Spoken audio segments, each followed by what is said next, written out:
Hello, today is Monday, October 20th, and welcome to episode 516 of Fault Lines, the National Security Institute's podcast that gets you quickly up to speed 3 times a week on the national security and foreign policy debates shaking up America. I'm NSI Senior Fellow Morgan Vina. I'm joined today by Executive Director Jamil Jaffer, Deputy Executive Director Martha Miller, and Fellow Jessica Jones. Today, we are heading to the Western Hemisphere, where Colombia's President Gustavo Petro is in hot water with President Trump. Over the weekend, President Trump publicly accused Petro of being an illegal drug dealer and claimed Colombia was a drug manufacturing machine. He announced the United States would stop providing certain forms of aid or subsidies to Colombia, effectively immediately, and threatened tariffs on Colombian exports. These recent comments are in a follow-up to last month's addition of Colombia to a list of nations failing to comply with its international counter-narcotics obligations. This was a stinging rebuke to a traditional U.S. ally that reflects a recent surge in cocaine production and fraying ties between the White House and the country's leftist president.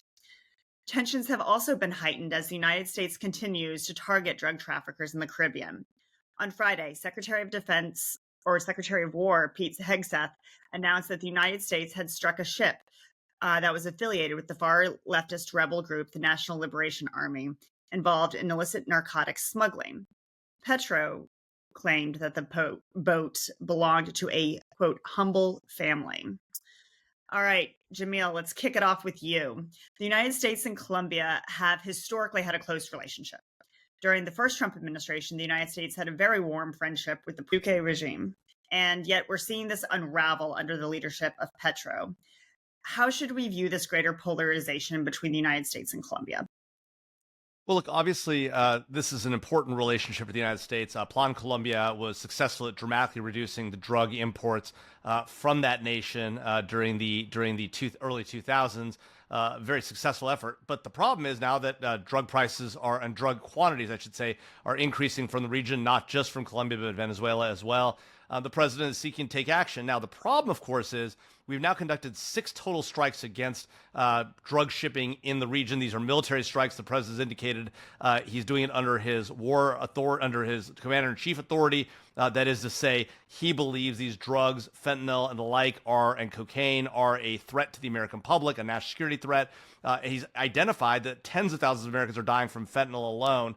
And so as a result, he's authorized the military to take lethal action, and one of those involves this boat. I find it hard to believe, by the way, a humble family has a boat that big, but whatever. I don't know a lot of humble families that own boats that size.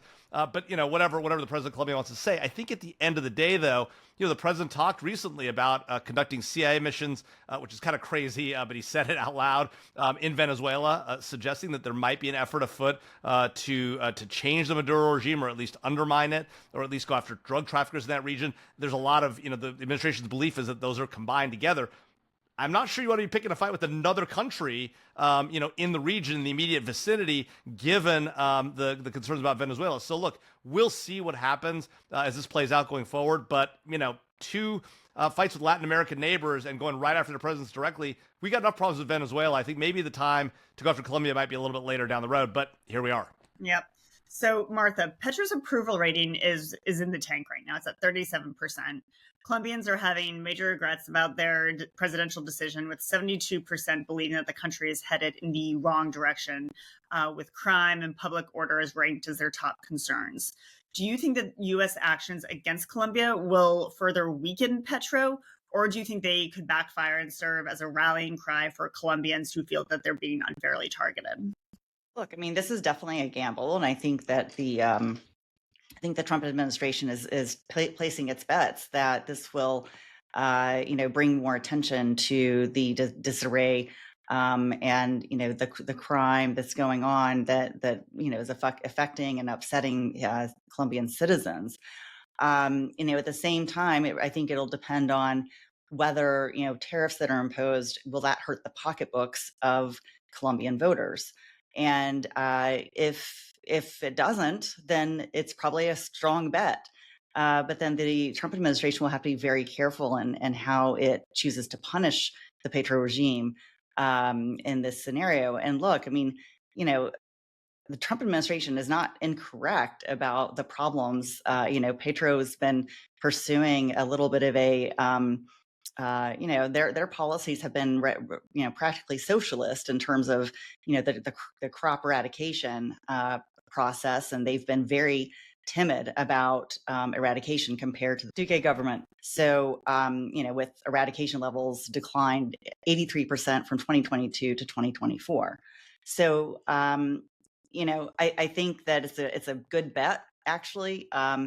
Although I think, to Jamil's point, it is a bit maybe early to be calling that bet, but we shall see if that was a good play or not.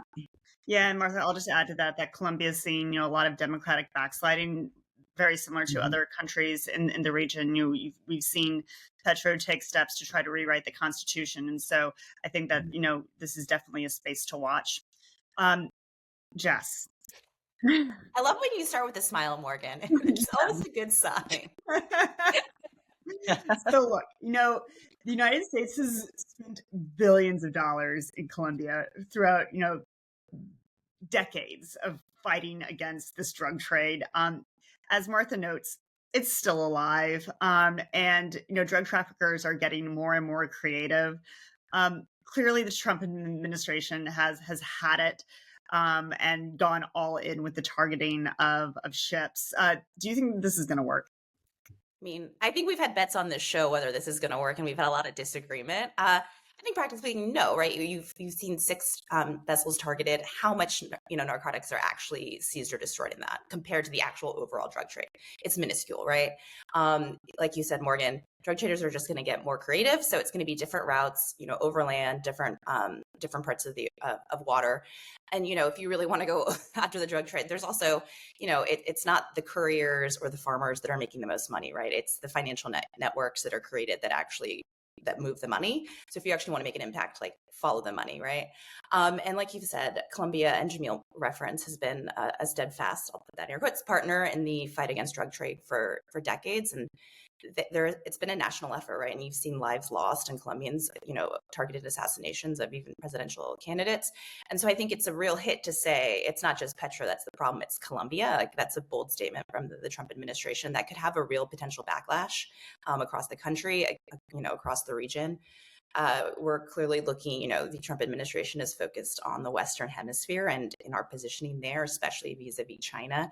And to Jamil's point, he's all in when it comes to Venezuela. Whether or not we want to pick another fight with Colombia, which is a strategic position for us, doesn't seem to make much sense. And, as we think about what might have been historical tactics by the U.S., whether those continue to make sense right now, as we, try to build potentially new partners in the region to displace China, it leaves a big question whether this is going to work.